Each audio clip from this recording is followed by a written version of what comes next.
Alrighty. Good morning, everybody. I'll be your moderator for this morning. I'm Natalie, and I'm going to introduce these lovely ladies right here. First up is Carol Buchanan, and then we'll have Janice Manier, and then we'll have Jesse Owen. So, start off with Carol.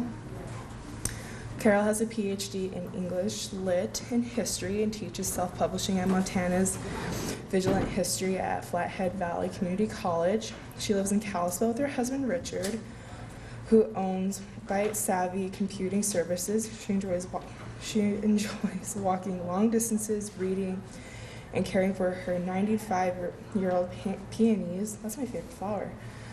And she rescued from her grandmother's grave. So without further ado, Miss Carol. Good morning. Did you all get enough coffee? Are you happy? Yeah. I could get up on my feet. That would work too. The thing about being in self-publishing, you have to be flexible. And you have to go with the flow, and like they used to say in the old days of the 60s. And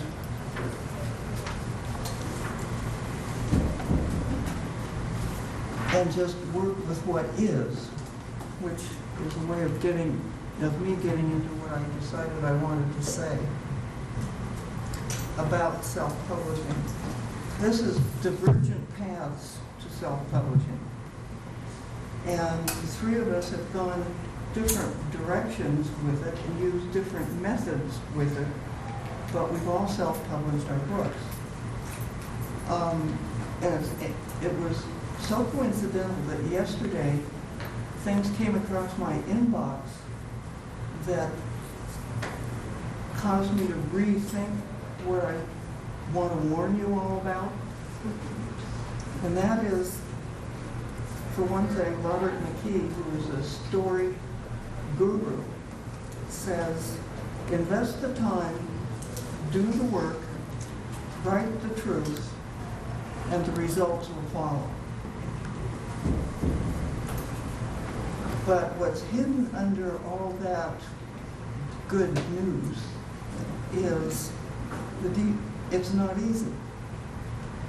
This is not an easy thing to do. Dean Koontz, you know about him. He's one of the huge mega bestsellers in traditional publishing. I read, again, just yesterday, part of a memoir of his that said he has spent 60 to 70 hours per week over decades to get where he is, to write his books. And that's the case with most of the people that we all look at and say, oh wow, I want to be him or her. The huge bestsellers, the multi-millionaires, the Stephen Kings, etc. It is not easy. So any of you who have dreams of glory that you will publish one or two books and the world will come flocking to your door, I'm sorry, they won't. They haven't with me. Have they with you guys? Not yet. Not yet, she says. And that's the case with all of us. Not yet, because we'll keep on doing the work, writing the truth, investing the time.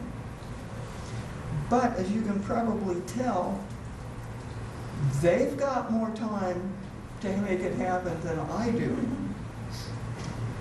So it can happen, but you really have to work at it.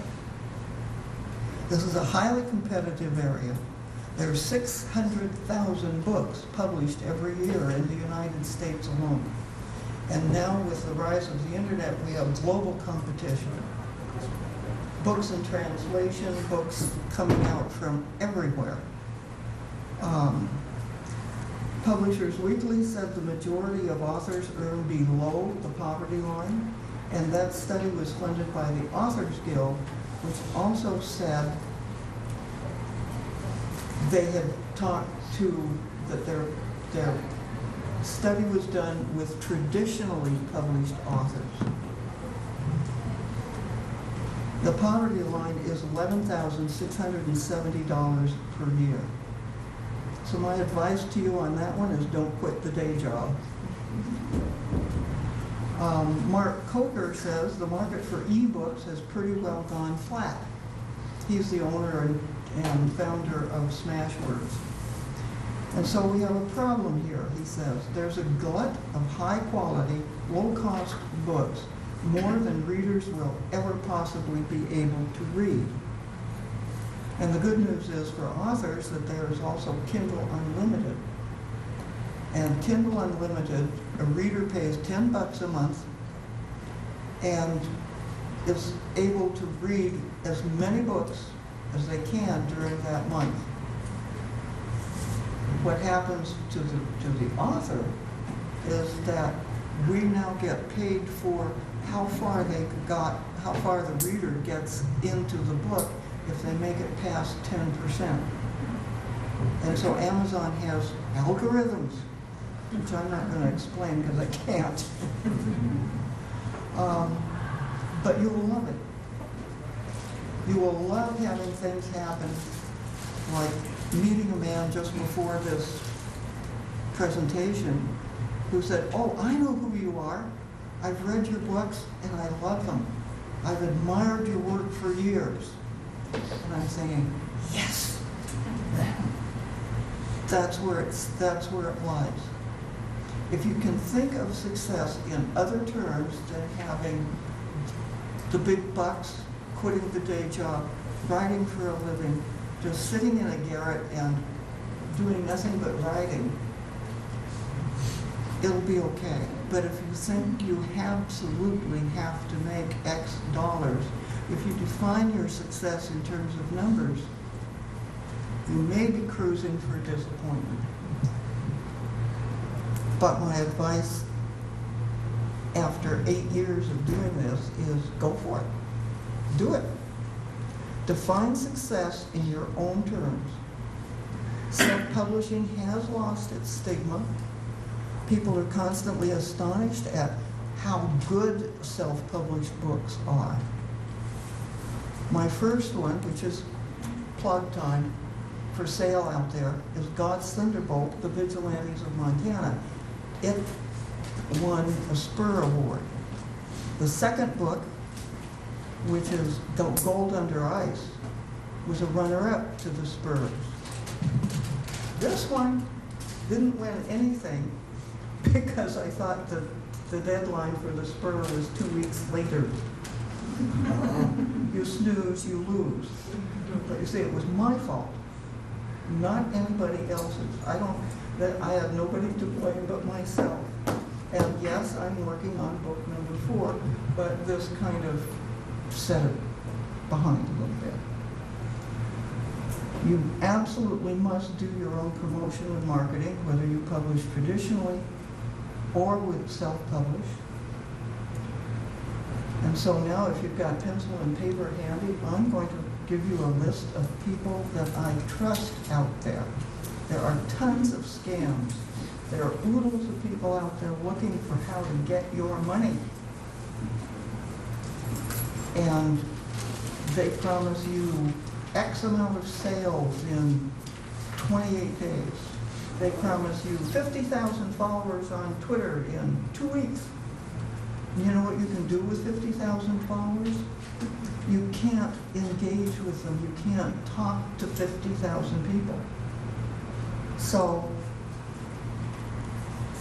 don't pay any attention to that. Now, people I trust. Dan Blank, B-L-A-N-K. He has WeGrowMedia.com. He knows it's not easy. He's a marketing professional, and he will teach you how to do it. Okay, you're going to have to write fast, because I also want to read a little bit, and I have a hunch I'm running out of time. Joel Friedlander, Friedlander. He has thebookdesigner.com and also book templates that will get your book ready for print and ebook especially the Kindle. Okay, Penny Sansevieri. I don't need to spell that one, do I? Sansevieri. She's been doing book marketing for 16 years, and she can also tell you how to do it, show you and teach you how to do it. authormarketingexperts.com.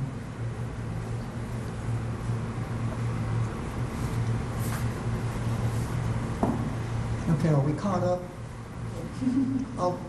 I'll hand a piece of paper out so you can catch their names, or you can come and look. Jane Friedman, Friedman. She has janefriedman.com. She's been at this for 16 years too. She's a former publisher of Writer's Digest. Guy Kawasaki. Excuse me. He has books out called APE, and the acronym is so catchy I forget what the title is, but that's the acronym for his book, APE. And the other one is What the Plus. He's a book on Google Plus. Just Google him. You'll find him very easily. Of a woman named Peg Fitzgerald, Fitzgerald. She works with Guy Kawasaki, but she's super in her own right. What was her first name? What was her first name? Peg, P-E-G. And finally, the last one, to get the straight skinny on this vast thing called the publishing industry. Porter Anderson. He doesn't teach people, but he reports on the industry itself. And he's one of the best at telling you what the trends are, what's happening, where it's going, and what to watch out for. And he has porteranderson.com.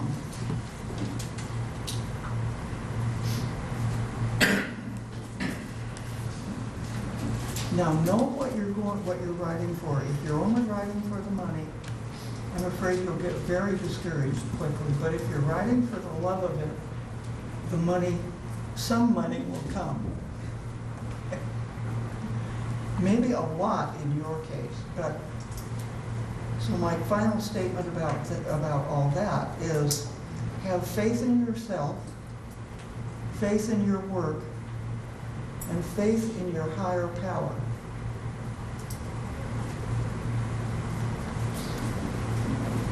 And you can do it. If I can do it, starting as late as I did, you can do it. Okay? You guys can do it too. You'll get there, you've got time yet. But, I probably don't have another 20 or 30 years. However, that's okay. Do I have time to read? You have 20 minutes, yes. Do I? Okay.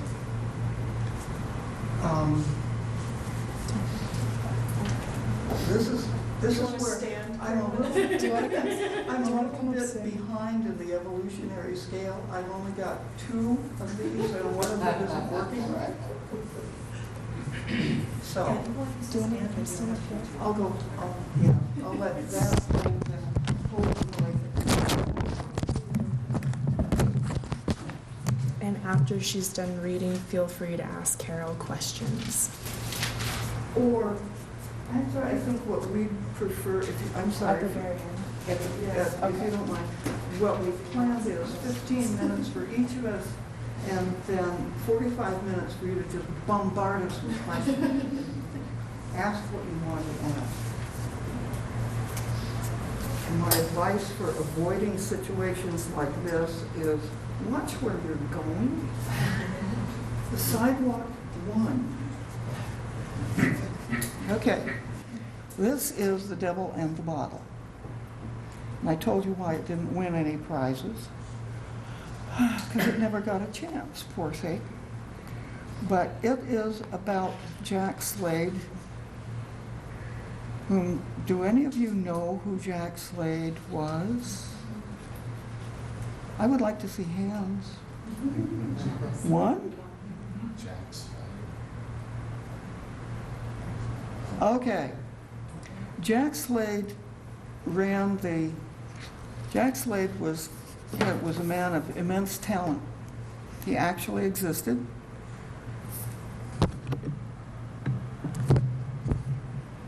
Oh well, let's keep our fingers crossed if you can.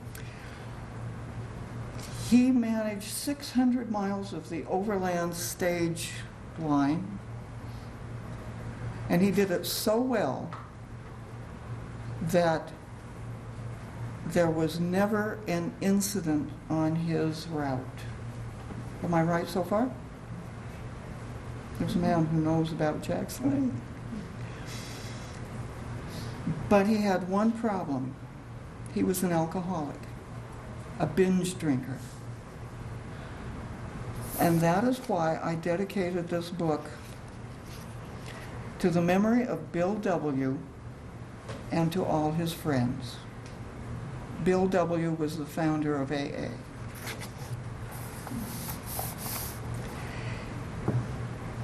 He would go on binges and destroy towns. He destroyed Denver more than once.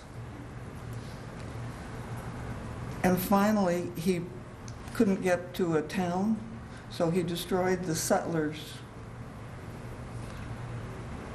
store at Fort Hall, I believe. I think I'm wrong on that detail. And so the commander in charge of the fort said to Holiday, Ben Holiday, fire Slade or you lose the contract for the U.S. mail. They fired Slade, and being a good freighter, he went up to Virginia City in 1863. You may remember, I hope, you know, that 1863, 1864, there were some incidents there, which I wrote about in my first novel, God's Thunderbolt, The Vigilantes of Montana. Slade ran afoul of the vigilantes. All he had to do was stop drinking and go home.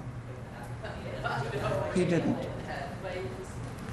As yet, only a trouble to the air, like the tremor in the saloon's dirt floor, felt through his boot soles. Laughter edged close into Daniel Stark's hearing. His rifle, lying across the bar, shivered. Putting a hand on the stock, he tried again to explain to the saloon keeper why he would pay a heavy fine if the miners' court found him guilty. The rules spell it out, Charlie. The head of your sluice can't be more than 10 inches in diameter. For all Charlie Bear's broad German face showed, Dan thought, he might as well talk to the beer barrel. This new brewing, you will like it, I think. Charlie eased the spigot back, wiped the overflow off the glass, and set it down to wait for the head to settle. After that, he would pour more, wait and pour, and wait, and at last would allow Dan to drink. The glass stood so close to Dan's right hand, he might have been fooled into thinking it was, ready now, but he knew better. Charlie wouldn't thank him for drinking before the head settled. The brewer folded his arms across his tree trunk of a chest. So maybe my claim it ain't in Fairweather District, yeah? Maybe it's in Nevada District. Maybe the rules is different here, or maybe they measured wrong. He took the bar rag, wiped a spill off the gleaming oak bar. Dan knew it had cost a lot to freight that bar up from San Francisco, and he was justifiably proud of it. When the snow melts, then we see, yeah, when the ice breaks, then maybe. Dan lost the rest in a rumble of hoofbeats and raucous laughter. Who was making that god-awful racket? Didn't they know there were ordinances now about making a public disturbance? Raising his voice over the ruckus, he said, by then it may be too. A window pane burst. The beer glass exploded, spraying beer and splinters of glass. Charlie Bear went down on a scream. A sharp pain sliced above Dan's eyebrow and blood ran into his eyes. He dropped to the floor, carrying the rifle with him. He could not see. His eyes. He dashed his fingers across them and they came away bloody, but he could see through a red mist. Around the room, men scrambled for cover, tipping over tables, spilling beer, cards, and poker chips. He levered around into the chamber. The hoofbeats and laughter faded up on the street. He crawled behind the bar and found Charlie bleeding from a cut on his cheek, swearing in German. Grabbing a bar rag, he held it to his cheek, switched to English. By Christ, no more of this we don't have.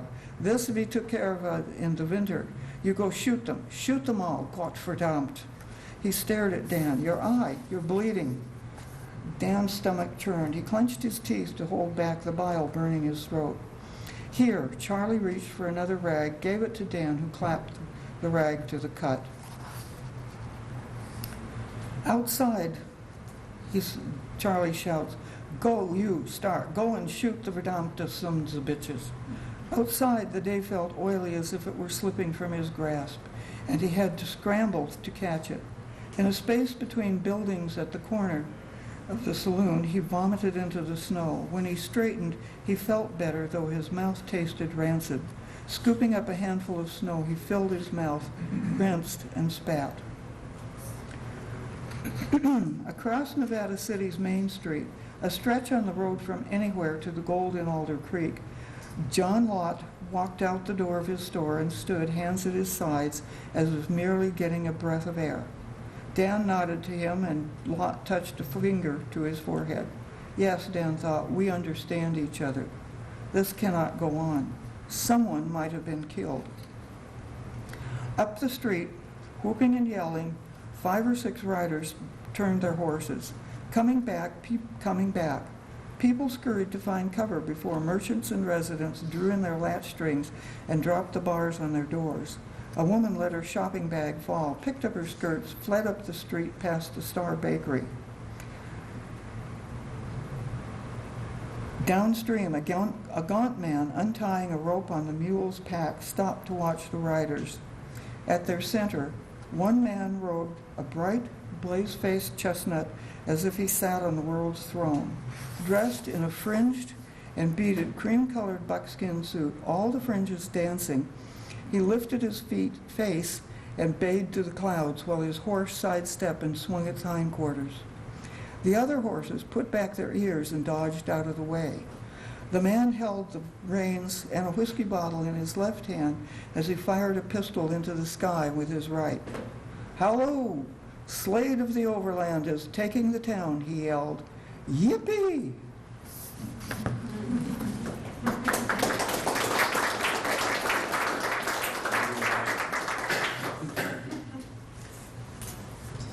Thank you. Thank you, Carol. Next, we have, just a second. We have Janice Manier. Trying to pull up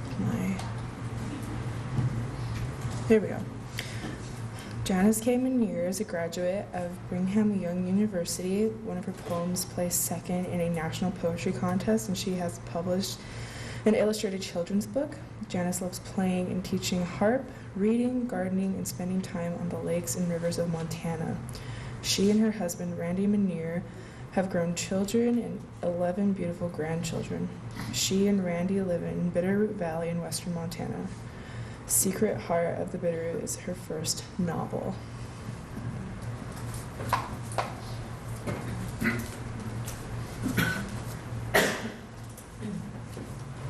I'm going to stand up because it's kind of annoying to have to look through people's heads and a little difficult anyway. So thank you for coming. I'm sure you realize that we have a diversity of books here, all self-published in Western.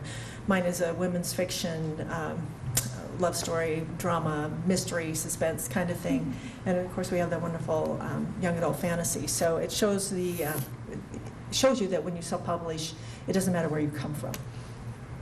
I'm going to read first, so I don't run out of time. Are you timing me? Yes. Okay, say stop. All right, so I'll tell you just a little bit about the book first. It is as I said, fiction. It's fiction. It's a love story, kind of family drama, a bit of a mystery to it.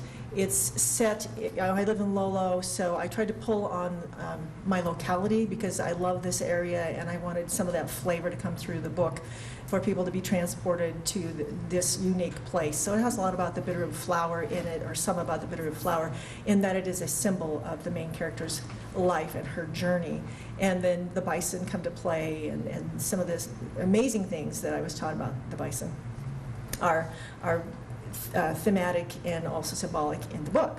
So I'm going to read first. Oh, actually, I'm going to tell you first that one of the reasons I wrote this book is I know people in my life, some friends and some family members who are transformational types of characters. They are agents for change. It's amazing to me that to see somebody who is born into a family that's just dreadful, I mean just awful, dysfunctional in every respect. And they go through their life and they make choices and they kind of proclaim themselves and they become these amazing people. You know, these people that I know are solid and founded and beautiful and full of love and full of joy of life, and they just create, you know, families and groups around them that are amazing. So how does that happen? You know, how do you start with something that's lousy and then come up with something that's amazing? So I wanted to honor them. I appreciate them and am awed by them. So that's one of the reasons I wrote this book. So I'm going to start with a prologue. Some people create their own story, striking out in the midst of a wilderness of want and moving toward a brighter horizon. But for some people, their story is with them all along, and one day they just turn around and meet it face to face. For me, it was like that, something like that. My story started early, like a small voice in the crowded room of my life. For me, it started with the dream and grew. This dream haunted my sleep when I was just a girl and recurred, drumming the pace that propelled me toward an unknown goal. I would wake up remembering everything in striking detail, everything except the man's face. In the dream, I saw a broad green field of grass, a green so intense it almost hurt my eyes. I could smell its sweet, pungent scent. The air was still and cold, that bite that warns of snow. The sun was small and distant, weak in a hazy sky. Rows and rows of benches surrounded me. They were empty, but I felt as if hundreds of pairs of eyes were watching me. The man in the distance wore a ball cap. His dark auburn hair, threaded with silver, bristled from beneath it. He stood with his back to me, broad-shouldered, hands on hips. When he turned toward me, I couldn't see his face. It was shadowed, no blurred, beneath the dark brim of his cap. He walked toward me. I wanted to go to him, but my feet were riveted to the cold, hard ground. Then a powerful force pulled at my chest, drawing me forward, tearing at my legs. I reached a hand toward him. A cry caught in my throat as a bird flew overhead, calling as it disappeared into the small, bright spot of sun. A wind rose, and I woke, realizing it was only the sound of my deep, ragged breaths. And so it followed me, this dream. It launched me on a journey, but I never imagined that the journey would nearly cost me my life. Then I want to read you just a little bit from the first chapter. She works at the Missoula Airport. She's a ramp supervisor there. This character, her name is Jenna. And they have an incident where a plane comes in and they're not sure the landing gear is going to hold. And so they have to be on deck in case anything happens with this airplane. I stared into the sky again, my brows furrowed with anxiety. I tried to keep myself from envisioning the plane pounding into the tarmac on its belly, a fan of fiery sparks in its wake. I shook my head against the picture of the plane's wings sheared from its silver body, fragments of metal ringing into the air and scattering across the asphalt. I fought the urge to close my eyes and watched anxiously as the jet eased its way down lower, then lower still until wheels touched asphalt as tenderly as a lover's kiss. The landing gear was holding. The plane slowed, turned gracefully, and made its way to the ramp door. The crew gave a collective sigh of relief. Well, just another boring day at the airport, Mark said dryly. The radio on his belt squawked. Pulling it to his mouth, he stepped away, glanced up at the tower, and shielding his eyes from the sun's glare. So she says, skipping forward a little bit, she was grateful that that Derek was not on the airplane. Derek, now there's an enigma. We met up at a party in Los Angeles last year when I was filling a temp job with the airlines. We spent weeks together, strolling along the beaches, dining at local upscale restaurants, and hanging out with his circle of friends. I had relied on him there in California when I felt strange and alone. He made it so easy for me to be in his circle of friends, easy to be at his elbow. He always knew the right things to say, but something was lacking, and before I left LA, there was a strange fading away of what we had together and a disjointed goodbye. Then 2 months ago, he had called, out of the blue. I had just pulled into my driveway when my cell rang. I took the call, heard his voice, and suddenly there he was in full color. Images of him played out on the front of my garage door like a 60-inch big screen TV. Derek at the beach, his bronze arm around a boogie board. Derek pulling off his sunglasses and stepping out of his silver Corvette convertible. Derek across the table, a breeze ruffling his blonde hair, an icy drink in his hand. The visions that danced over the hood of my car simultaneously filled me with hope and dread. It was a page in my life I had not expected to revisit. I walked into the supervisor's office and looked at the tattered calendar on the wall over my small desk. It had only been a couple of months, but the more time we spent together, the more I was starting to realize something. We were just like that jet, droning out its lifeblood 200 feet above the airport. We were making the same circular pattern over what I knew could be a meaningful destination of our own. It's tough to orchestrate a touchdown, I thought, when the landing gear cannot be trusted. I brushed the hair away from my eyes in an effort to sweep the thoughts away. My cell phone buzzed, and I opened to the text message. It was Angela. Shower change to Rebecca's house, Saturday morning. Don't forget, I need you there. Let's see, 5 exclamation points. The closer we got to the wedding day, the more excited and nervous my cousin grew. I was afraid she'd spontaneously combust before she walked down the aisle. Another buzz. I had missed a call. My cousin Jack's wife, Elizabeth, had left a message. Why did this thing just fail to ring half the time, I wondered. It was like a cosmic shift would randomly slam my phone service into docile incompetence. I grabbed a clipboard of papers for the next flight and jogged up the steps toward Gate B. I dodged 3 guys with satchels of fishing poles while listening to Elizabeth's message. Hi, Jenna, it's me again. Elizabeth's voice was stressed, unusual for her. Please add 3 packages of pink, that's bright pink, not baby pink, paper plates to the list of stuff I asked you to bring down from Missoula for the shower. And please consider our offer about the blind date. It wouldn't kill you, you know, to consider your options. Jack's friend is, baby screaming in the background, and I think you would get along. I know you've been seeing what's his name, but baby screaming again. Hey, I'm just saying, see you Saturday. I shook my head. As much as I loved Elizabeth, letting a relative pick your boyfriend is like letting your mailman choose your underwear. Another buzz. I felt like the queen bee in a hive of electronic insects. A text from Derek this time. Not flying in, bringing up the vet, see you Thursday noon. My walkie-talkie rasped at my side. Hey, Jenna, can you lend us a hand at the desk? We can't find Mike. I pushed the button. On my way. I arrived at the service desk, my mind spinning in several directions like mud off of a tire. Shower and paper plates, Derek and lunch, and where in the Sam Hill was Mike? I spent an hour helping to whittle down a long line of passengers who edged slowly toward the desk, nudging their bags along the floor, clutching tickets in their hands. But in the back of my mind, I kept thinking about landing gear. Okay.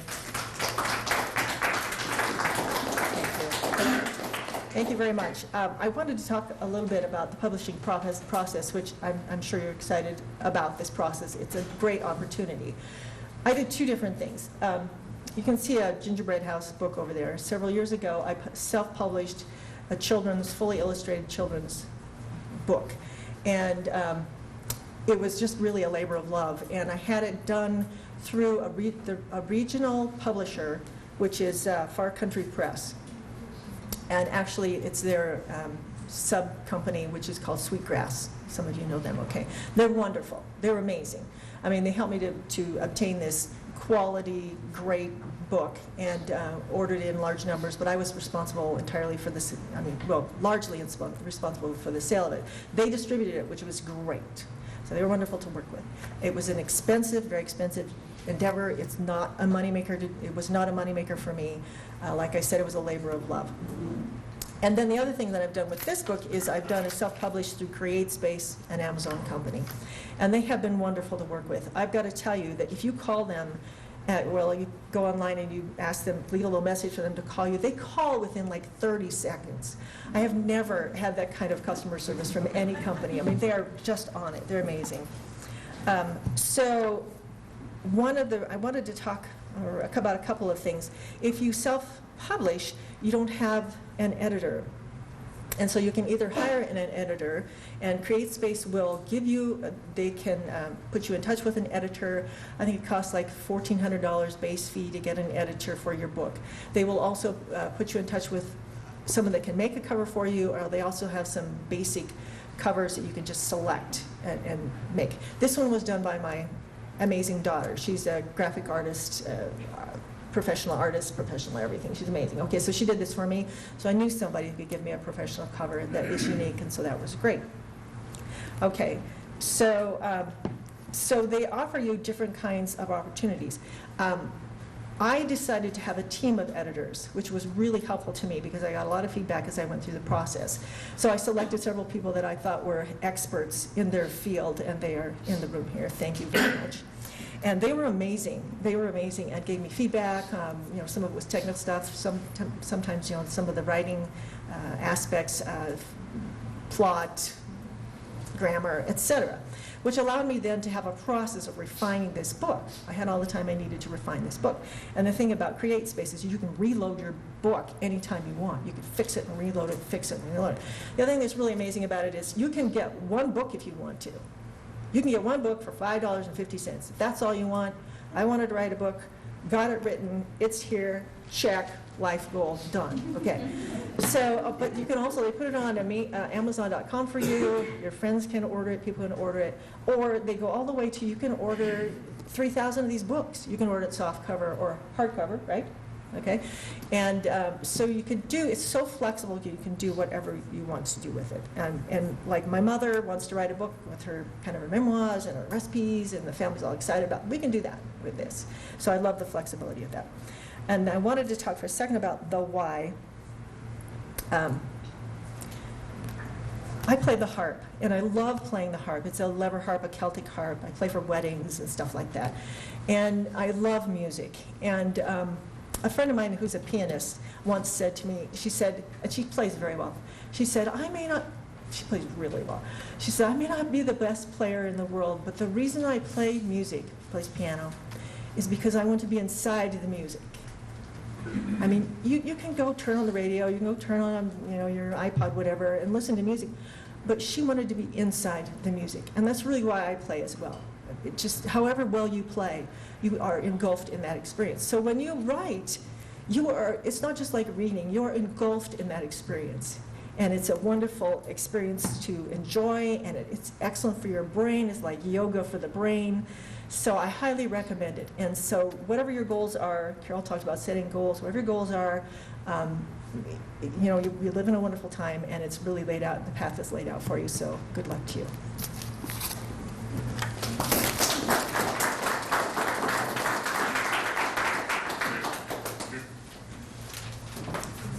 All right, thank you, Janice.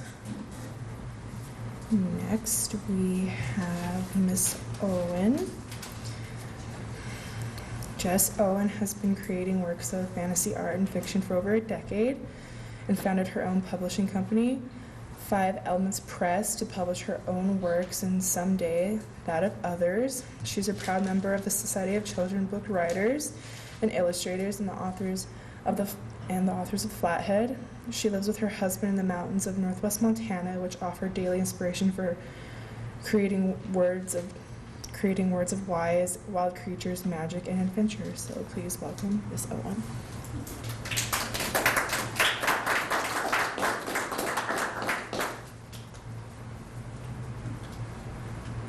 Five Elements Press is not yet open for submissions.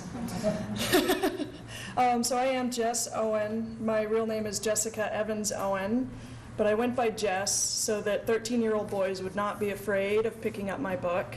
If you're going to self-publish, all those teeny tiny little decisions are things you need to consider, and they're all up to you. I think someday I'm going to make a list a la Jeff Foxworthy that says you might be a self-publisher if, because I was thinking about those sorts of things as Carol and Janice were talking, and a couple of them are you might be a self-publisher if you are a control freak. You might be a self-publisher if you know what's best for your book, whether it's right or wrong. You might be a self-publisher if you have a lot of ambition, you want to do all the work, and you want to make all the money. I'm still waiting on the second one. So I'm gonna do a little reading first, just so you can see how different this is, and then I'm going to talk about what I did and a couple of points that I thought of while Carol and Janice were speaking that I wanted to address. I write young adult fantasy, and I'll take a page from Janice's book and say that I write that because it's what I read, and I believe that a child can go into a book and safely gain courage and inspiration and deeper understanding of the world through the eyes of characters who are completely unlike them. And this is, there's quite a bit of action and intrigue and mystery and fun in this book, but what I like to read is a scene where it slows down, where in a workshop the instructor encouraged us to take a piece of scenery or an important object and really flesh it out, because in epic fantasy, that's half the reason we go there, is to completely enter another world, or history for that matter, or regional fiction. So, let me see. My books feature animal characters, griffins, wolves, and ravens, and other than that, it's a pretty classic coming-of-age fantasy tale. And this is a moment when Shard, the main character, who's a young griffin, is following his mentor, Stigger, and another griffin, and Katori, a wolf, and they're going to an important place to give someone some important information. Gray light found its way through the darkest halls of the forest. Shard and Stigger followed Katori through the woods, over broken crags where little creeks ran, past meadows, and even along the shore, until they ran so deep into the forest that Shard couldn't see the sky. Katori led them to a clear, mossy space under a dark canopy of trees, and stopped in front of a face of rock that thrust up from the forest floor.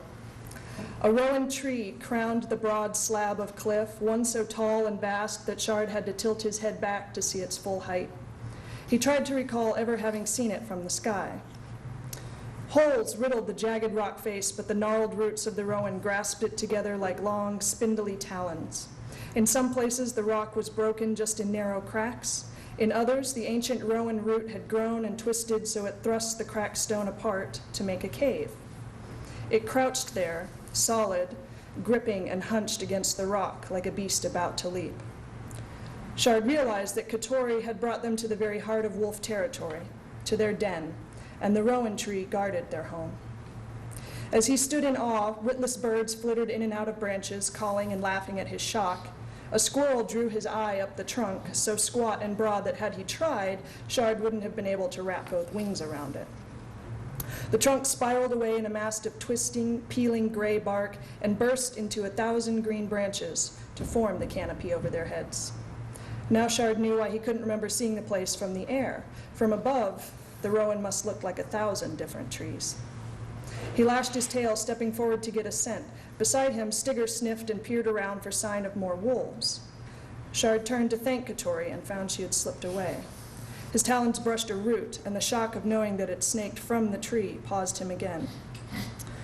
Scars from wolf claws and lightning strikes lined the long trunk. Marbled browns and grays in the bark displayed its history, indeed the history of the islands, droughts, providence, hard dry winters, and short sweet summers. They call it the first tree, Stigger murmured as they stepped forward. The wolves say its roots touch the heart of the world, that it connects them to Tor, gives them dreams, and protects them. Show respect. Shard had never seen a living thing from the first age. He had seen relics, mountains, rock, and fossil bone, all told the history. So did this tree, he understood. The first wind had carried its seeds from the sunlit land long before any of them, and it would remain long after they were gone. So.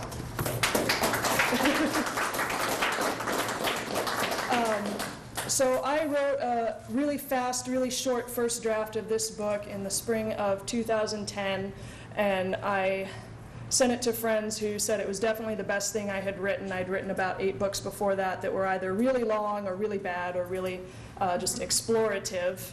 And I had a young adult novel that I'd shopped around to agents and gotten requests, but never an offer. And so I kept sort of painting over that and trying until I just shelved it, and I did something completely different in a market that I believed was fairly untouched, and it is. And then I took it to a workshop in June of 2011, where the teacher said, yes, I think this is a great idea. I think you should definitely take it to New York and try to sell it big or self-publish.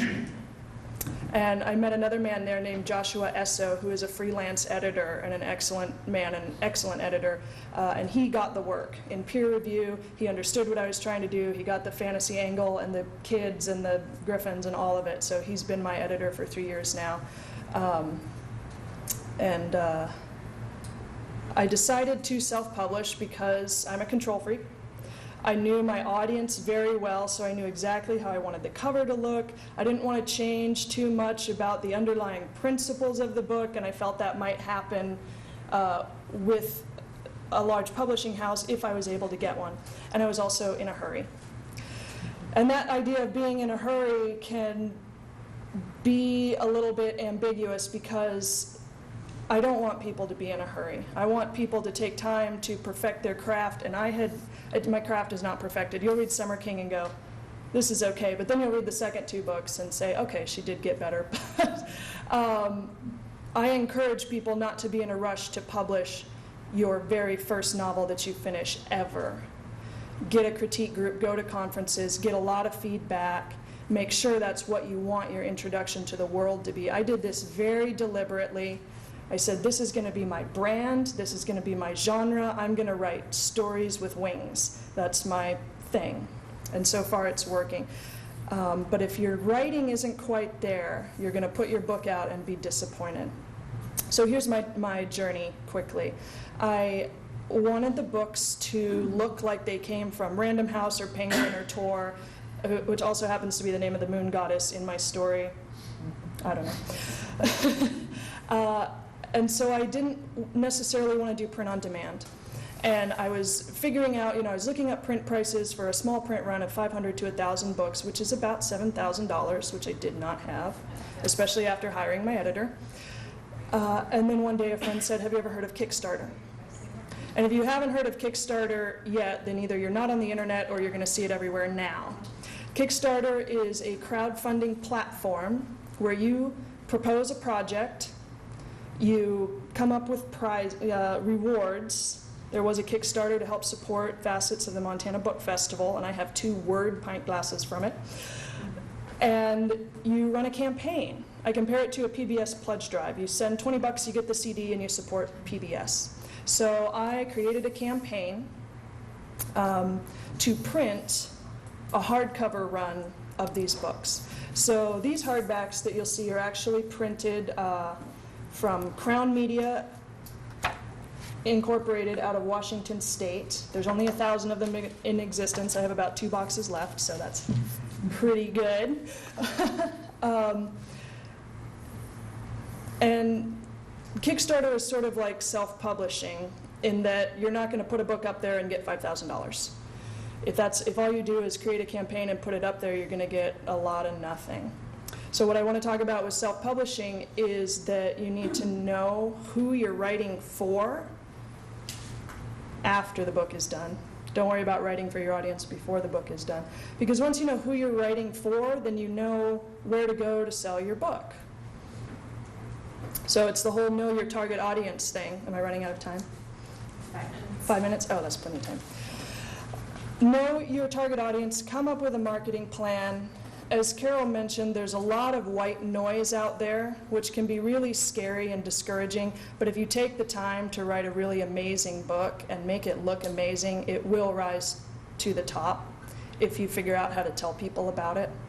The second I knew that I was going to self-publish, which was about a year before I actually did anything, I started going into the fantasy art community. This is a skill that I have that I was able to utilize. You can do other creative things. And I started drawing griffins. And I drew scenes to intrigue people who were already interested in that kind of thing. And there are quite a few of them, believe it or not.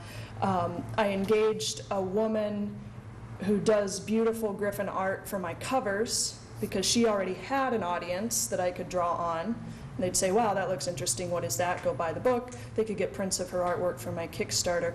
So there will always be room for quality if you take the time to look at your genre and what's out there and what people expect. There's a wonderful quote, a business quote, and it's probably Seth Godin, whatever his name is, the purple cow guy. You have to be first, you have to be best, or you have to be different. And none of us are going to be first unless you're writing something really different. I like to think that I'm sort of different and best, but I don't know if that's quite true. So if you can be first at something, great. You know, if you're going to write the first post-apocalyptic cat ray gun mercenary story, which you're probably not. It's probably already out there, I'm sorry to say. You might make a splash. So you might be the first to do that, and that would also be different. You know, J.K. Rowling certainly wasn't the first to write about a school for wizards, but she was arguably the best. Stephanie Meyer was not the first one to write about vampire romance, but she was the first to write about it for teens.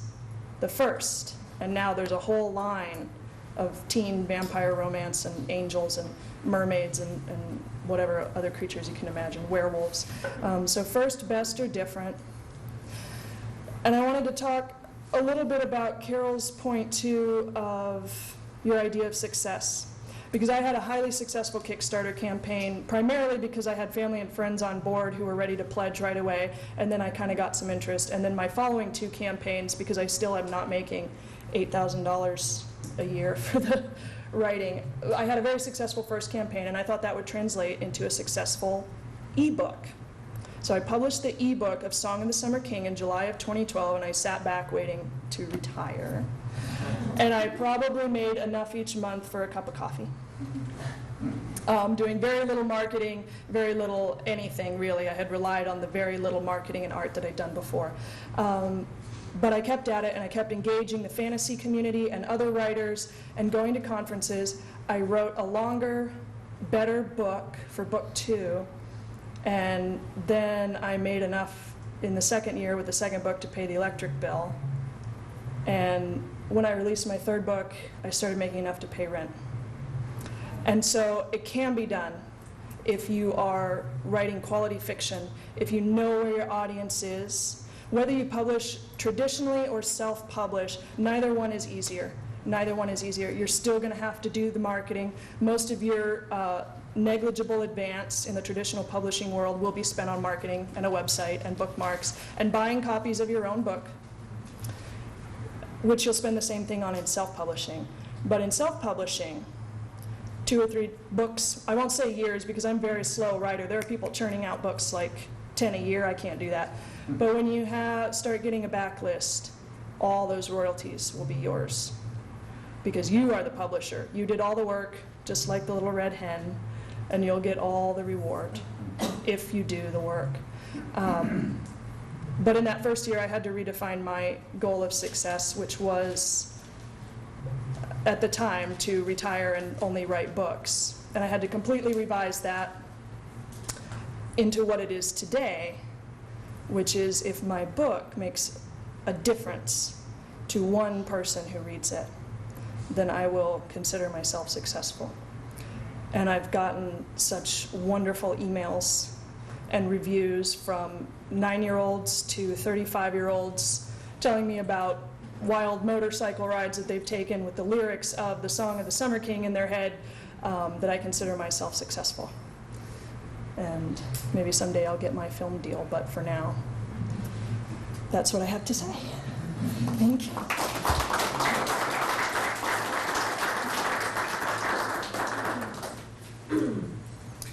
Alrighty, thank you, Jess. So we're going to move into the question portion of the hour. We have about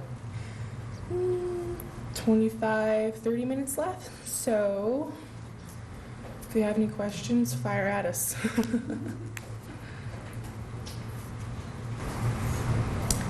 Yes. See, distribution is a very big challenge in self-publishing, and just wondering how you face the distribution issues, and if there's what I would call money sucks out there you have to avoid, and things that you think that are really helpful besides going to the local bookstores and visiting them personally. What other ideas for distribution do you have for self-published titles? So the question was about distribution and the challenges of distribution in self-publishing and how you overcome that. Do you mind if I start? It is very tricky, especially if your dream is to be in Barnes & Noble, I would traditionally publish. Because it's very difficult. Submitting a self-published book to Barnes & Noble is just about as tricky as submitting it to a publisher. They have very high standards. You have to have a marketing plan. They will take them, and they have on their website a thing for authors. You have to have a whole package that you submit with your book. Whereas an independent bookstore, you can call them up and say, hey, I'm a Montana author, I have these books, they cost this much, would you be interested in trying a few or having an event? And they'll usually say, sure, that'd be great. Because Barnes & Noble has to answer to Barnes & Noble God, and they cannot physically buy your book unless it's listed in a certain catalog. They can't. The excellent manager in Missoula wanted my book, but he can't get it because he has to order it through a certain catalog, which is called Ingram. And again, you can get it listed, but you have to submit it or there's a fee. CreateSpace helps with distribution because then you're on Amazon. And I'll pass it to my colleagues. Add to that, and also they can arrange it so that you can get your books into Barnes & Noble and so forth. You just have to do some paperwork. But that being said, you don't make much profit when it's sold in the chain stores. And sometimes they won't put it on the shelf because it's either print on demand, so you aren't able to then have a shelf, and that's kind of too bad. But they'll order it for you, but they won't shelf it. So that's kind of a tough mix. They do have to be able to order it through Ingram or through their companies. CreateSpace. So you have to go through the big chains or the big distribution avenues to get it into the big stores. But one thing that's nice is having it on Amazon is, you know, my husband's cousin in Utah ordered my book, you know, because it was on Amazon. It's easy. She downloaded it in Kindle or paper. Distribution, excuse me, distribution is something you should think about. Right away, it's how you're going to get the books to the readers. I've been with CreateSpace too, for all 3 books and also for the 4th. The thing about physical books is that they will need to be shelved, so you need your categories straight, the BISG categories, so that they can say, where is this book going to be on the shelf? BISG is a book industry study group, and it is the governing factor over all books, at least in American publishing and probably internationally, that will put your books into categories. So you pick the categories when you self-publish a book through CreateSpace, Amazon, or any other area. The thing about getting books into the big chains, when Borders was around, I had no problem. I went to the Borders in Kalispell, where I live, and said, would you like to take this book? And they said, well, if it qualifies. And that's the first thing. It has to qualify as a book that looks like it has come from one of the big 5 publishers. So everything just said about quality in the cover, in the editing, in the writing, illustration, if it's a picture book, that all has to be there. That will help you stand out from the competition. By all means, if you go with CreateSpace, i.e. Amazon, get the book, check off those boxes that say, yes, I want the expanded distribution, because that's the only way you're going to get the books into some bookstores. I've talked to bookstores in Montana too, and what most of them, what they want is to be able to order the books when they put your books, when they order all the other books. So they may get one copy of this, one copy of that, and one copy of those, and one copy of all your books, and they don't want separate invoices for each single or dual or three copy order. They want one invoice.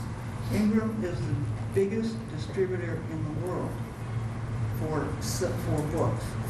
So I would recommend that you do investigate having an account on Ingram and getting the books into Ingram. You can do it either through CreateSpace, or you can go direct to Ingram itself, which is Ingram Spark.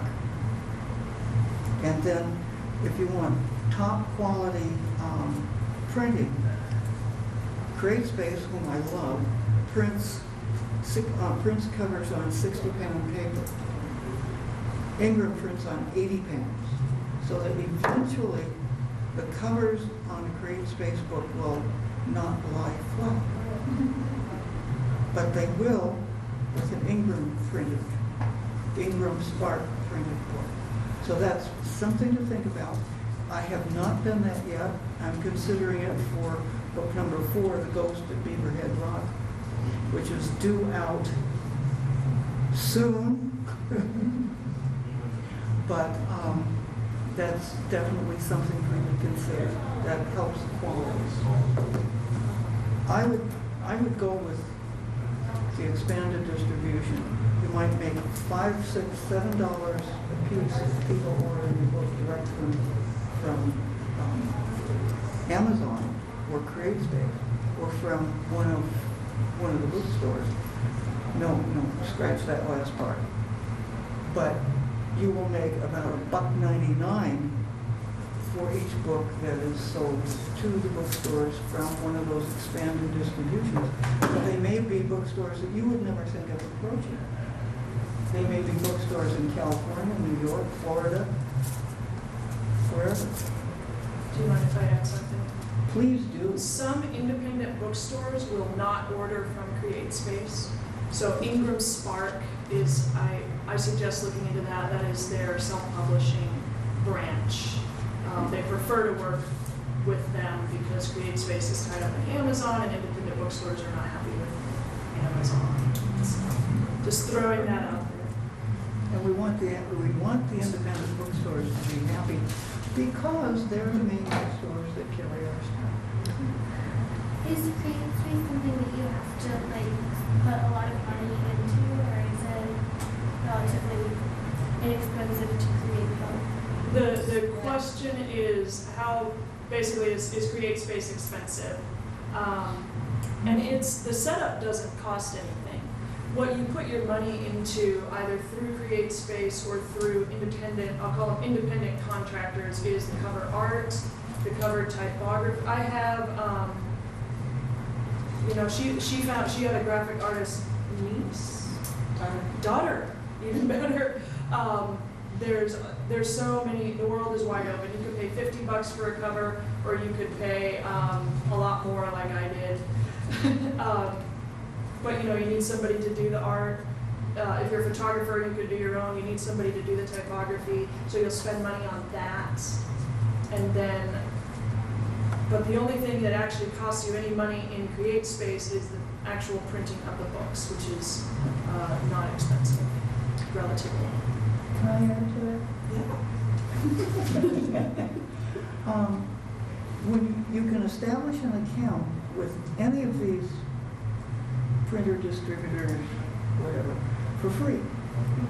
And once you establish the account, you can explore.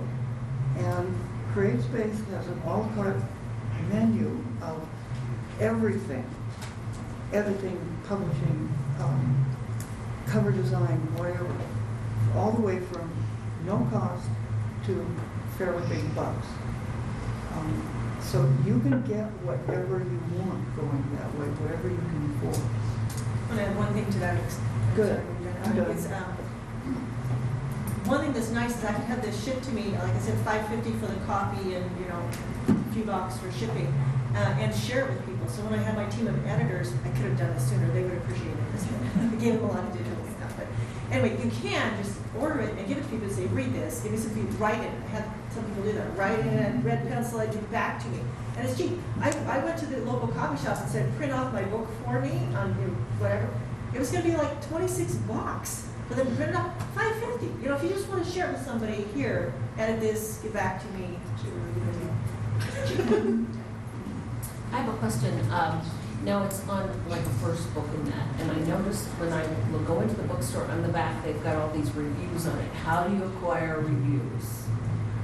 You ask people. But Don't ask, you ask people. I have blurbs on the backs of my books too. That's what they call it. Ask authors if they would read the book, give you a blurb.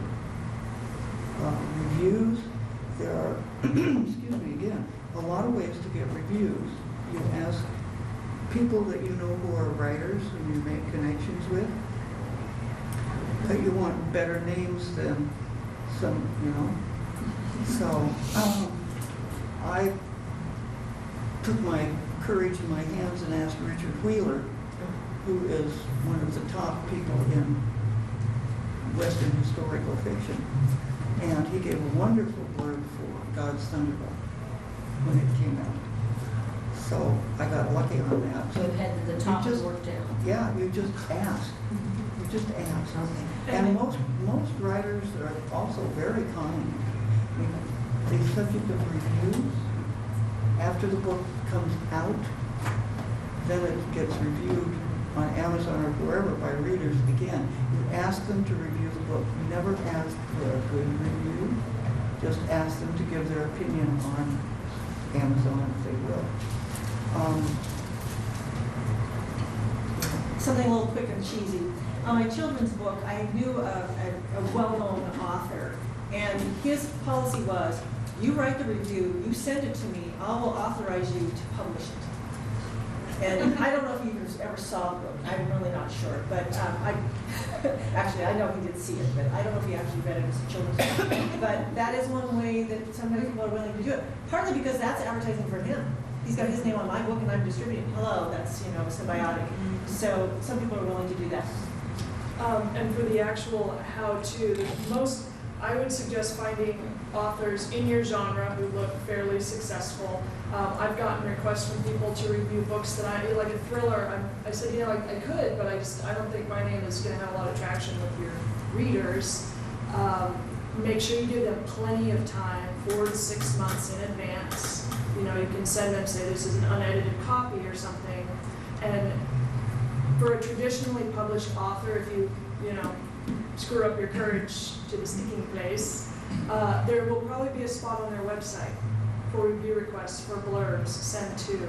Sometimes you can even send a postcard, which I recommend, that says, you know, would you be willing to, or you know, an envelope, would you be willing to review my book, yes or no, with a self-addressed stamped envelope, and they will mail you back, yes or no, you know, because they don't have a lot of time. So if you make it easy for them, they'll say yes or no, tell them when it's due out. I had somebody offer to give a review and then he fell through, which was frustrating. I've got plenty on Amazon, so it's fine. But that's something you can't do, and worst they can say is no. And then another way of getting reviews is to mail them to places like the Midwest Book Review. They will review self-published books, I believe for free. The other way to do it is to buy a review, like from Kirkus, Kirkus. You can find them online. And there are some others too. You could join Publishers Weekly's Book Life, booklife.com, and for $149, they may or may not review your book, but the $149 gives you promotion, and they will they will distribute the cover or whatever through their network. But paid reviews, I don't know. It's expensive. Question in the back? Yes. I'm curious about, Carol, you mentioned the Spur Award. Pardon me? You mentioned that your books have received Spur Awards. Yes. Yes. So I'm wondering, to what extent, I mean, do you submit your own books? Do you Yes. nominate your own books for Yes. those awards? Yes. Okay. I And was- how is that? Oh, well, for me, I don't know, for me it worked out great. But the Western Writers of America runs the Spur contest every year, and seems like every year or two the categories shift a little bit. But they have an order form or a submittal form in the Roundup magazine and also online. So if you go to westernwriters.org, you can get it off the web, and that'll tell you what you need to do. How it is, I was a Spur judge one year also, and it works out. We're about as objective as you can get, and the book will be judged along with books from the Big Five publishers. So be prepared for that. Again, it's this whole competition things with books flooding the market, that it has to be really good to stand out and very good to get one of the awards for any genre, I would say. And to answer that broadly, if you type in, I want to say it's Joel Friedlander, or somebody has a list. If you look up like independent book awards, there's contests, which is different than an award, because typically an award is free.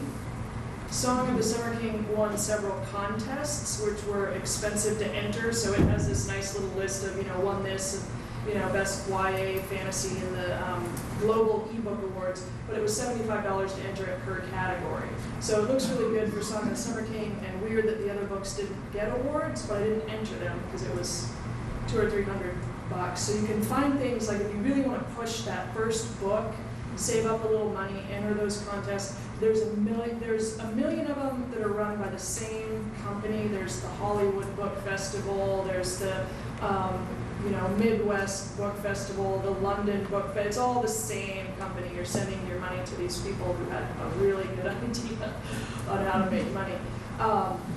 But if you search, book awards, book contests, if you aren't allowed to nominate your own book, have somebody else do it. The second book did win an award for Best Anthropomorphic Novel from the Anthropomorphic Literature and Arts Association. So that was cool and free, and it had nothing to do with it. Somebody nominated me, and then they voted me, and I was like, In the back. Yes, you. Okay, Create Space is very easy to start out and low cost. Can you talk a little bit about if you decide, okay, now I'm going to pull the work back from Create Space and go a different route, whether you get a deal in New York or you decide to go Ingram's or some other way? Are you locked into Create Space, or does Amazon then get mad and not carry you? Or what? You are the publisher, and Create Space is your printer. Okay. So you're not locked into anything. You have a contract with yourself, basically. If you sell 1 million copies, you might get an agent's interest, but it's probably not going to happen. I asked an agent on Twitter, I said, would you ever consider only selling foreign rights for a book? And she said, yeah, if it was selling really well. And I said, define really well. And she said 10,000 ebooks in a month. I was like, all right, I'll talk to you later.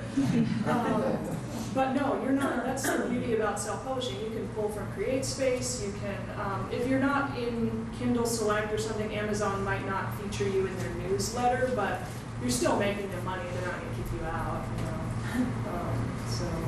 You can all, sorry to jump in so quick, but You can also publish through CreateSpace, leave your book with CreateSpace, and publish it through Ingram Spark.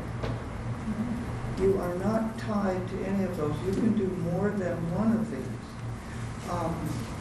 And I know people who have done that. They publish with CreateSpace in order to get their book into Amazon, because it's more difficult to do that. It's possible, but it's more difficult to do that with somebody else. And you can do it with Ingram Spark, for example, or somebody else to get whatever else they might offer that CreateSpace might not.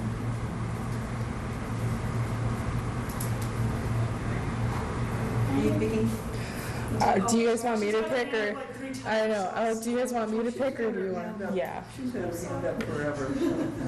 You go ahead. Well, I have,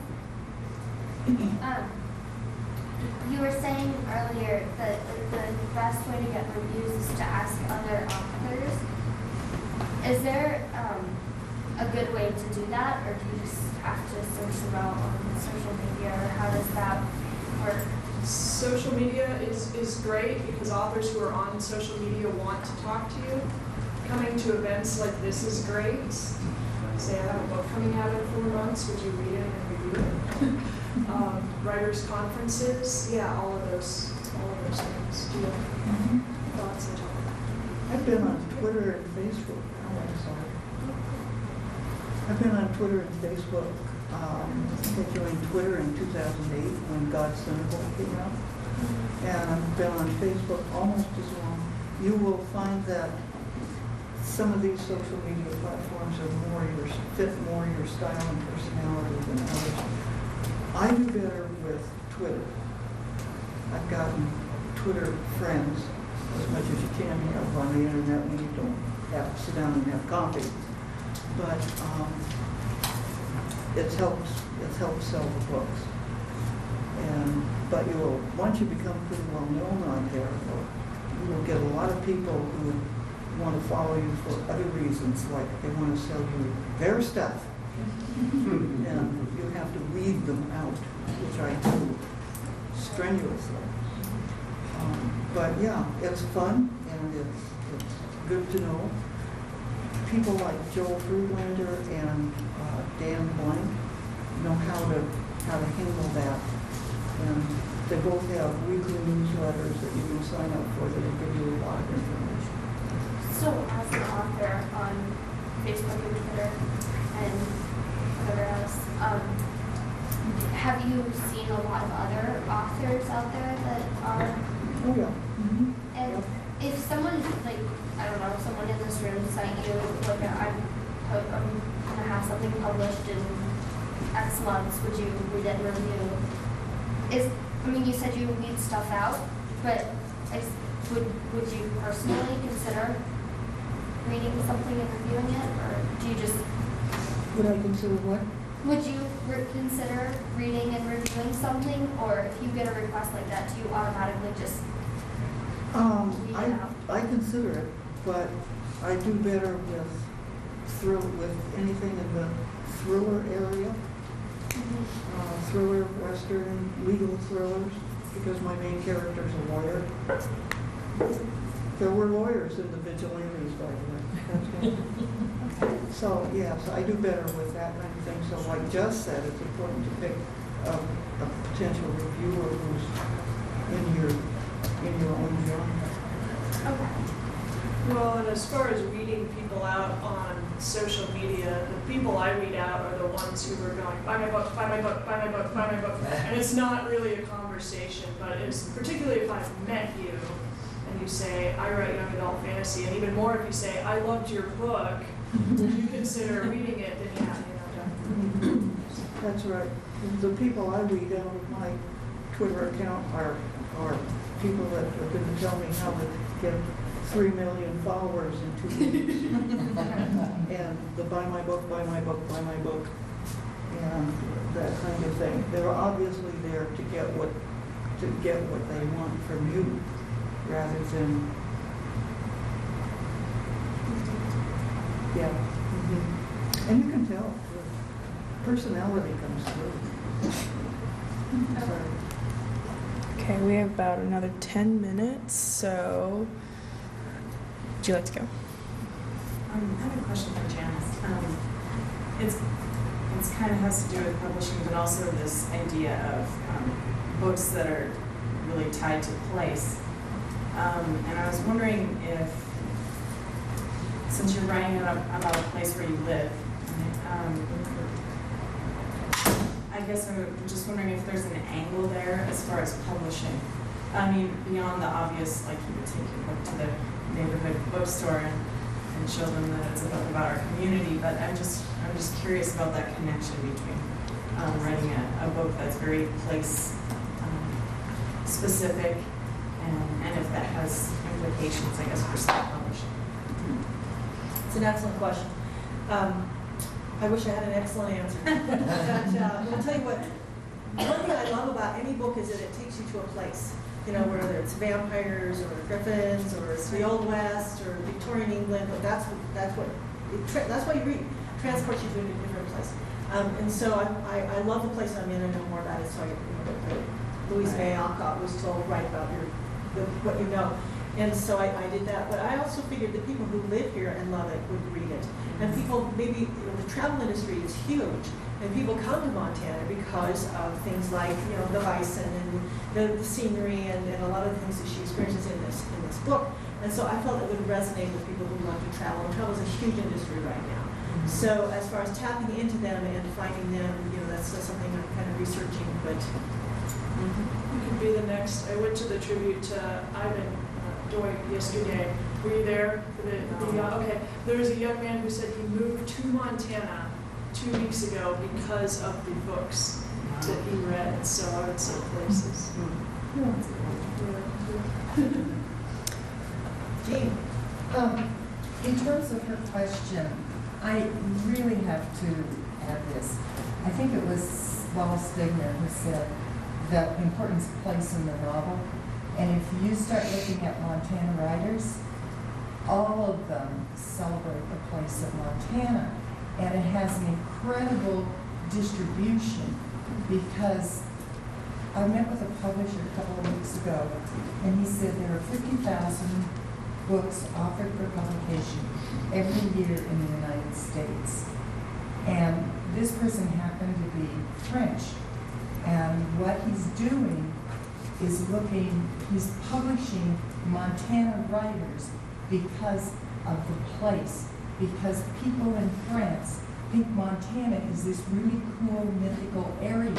And so as you start reading people like Ripley Marinas and Crumley and Welch and all of those people, place becomes absolutely massively important. But when you're writing about place, you have to be correct about it because the person who lives here is going to discover that it's Mount Sentinel, not Mount Jumbo. And Janice will know exactly what I'm saying there. But that place is and I don't think it matters. The Southern writers are the same way, the Northeastern writers, etc. So it's place makes often makes the book. The reason I'm holding this book up is that The Devil's Eyes were painted by a man in Portugal whom I met on Facebook. And he said, I said, why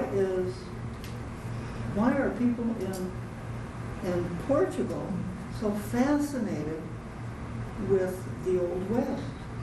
And he said, we have never been free. He said, the West to us is a dream of freedom that we have never known. And I just break up every time I hear it. But that's kind of along what you were saying. I saw something in my bookmark that I didn't say that I thought would be kind of funny, but also actually also true, is if you're going to go into self-publishing, you're your own publisher, you're your own publicist, marketer, etc. And if you have a passionate thing that you want to write about, do that and figure out how to sell it. if you're more of a business person, and I know writers like this, and there's nothing wrong with that, pick a best-selling genre and write in that. If you want to hit the ground running and make money, write in contemporary romance or mystery or a genre that really just cooks. You can do that and make money if you learn the formula and follow it. It sounds kind of funny, but I know that some people might be interested in, yeah, I want to retire in 2 or 3 years from my day job. So you can do it if you can figure out the formula. But I had to throw that out there. I can't do it. I tried to write a contemporary romance, but they always end up, finding like a mystical amulet or.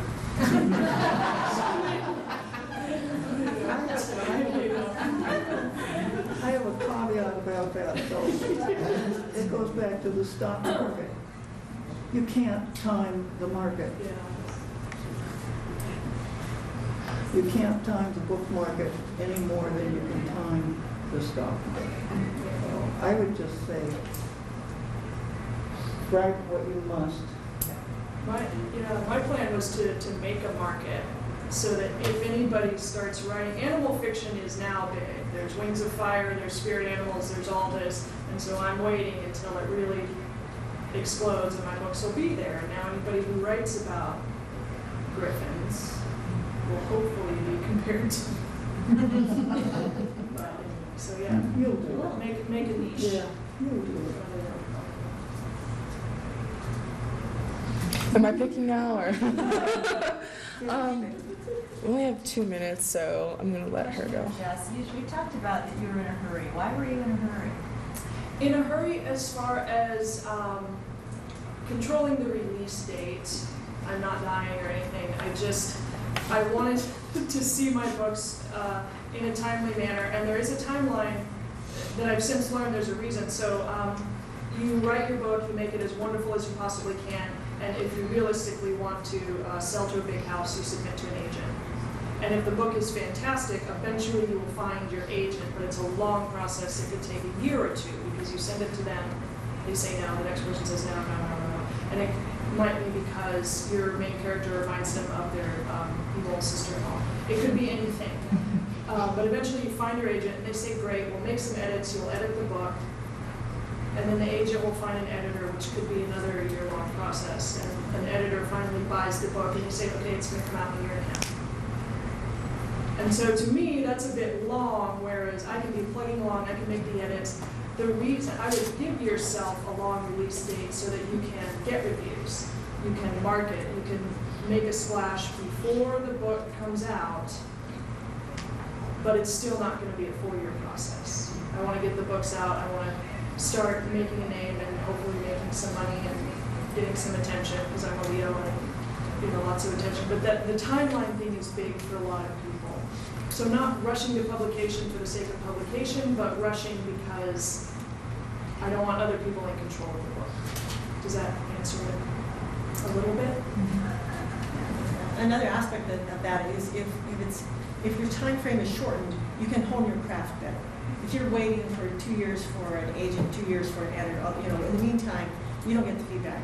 You're not developing your brand, your direction. Gentlemen? Yes, I don't really know how to put this, but when you want to get people to give you a notification or some response from the back of the book, how many copies do you print? Have some printed ahead of time for people to read, or how do you do this? Whatever the questions about blurbs and reviews before the book comes out, whatever format they prefer. If they want you, I would have some paperbacks, like we had some paperbacks on hand. If they just want an ebook, if they want a Word document or a PDF, whatever their preference is, I would say. How many books would you start printing? Like a half a dozen or a dozen? Depends on how many people you're targeting. Like you can order 2 books from Createscape. You can order 20. You can, you can order them every other day if you want to. Oh, okay. Depends on how many people okay, I've got 5 people I need to get books to. I'm going to order 5 more. That sort of The problem with CreateSpace is they don't really want picture books, do they? when they do picture books? I did not look into that. That's the big problem. So if you have over 15 pictures, color pictures in your book or something like that. Which Lightning Source prints beautifully. I saw a beautiful hardcover picture book through Lightning Source. Yeah, the Spark, that's Ingram Spark, Lightning Source, they're all the same. They're all subsidiaries of Ingram. Yeah, I think they changed it from Lightning Source to Ingram Spark. But yeah, beautiful picture books. All right, we're High actually, quality printing. A lot of people will go with the Ingram groups for high quality printing and then also create. our time is coming to an end, so authors, if you have any last words for our audience, that'd be great. Good luck in your endeavors. We'll be here for a few minutes if you have questions. I will. I just tell people to go for it. You know. The worst thing that happens is you learn something and you start. I do too. I say, go for it. Why not? You've got a dream, work it. The other thing I absolutely have to say is we have totally omitted one of the biggest things about publishing today. E-books. We have been focusing solely on these guys, but the e-book is huge, bigger than, it's getting to be almost bigger than print for some authors. So Yeah, when I mentioned don't ignore it. book sales paying the rent, that's ebooks, that's not these guys.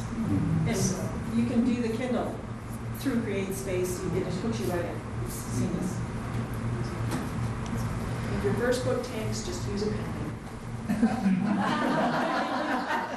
Let's give a round of applause for our authors and having them share with us today.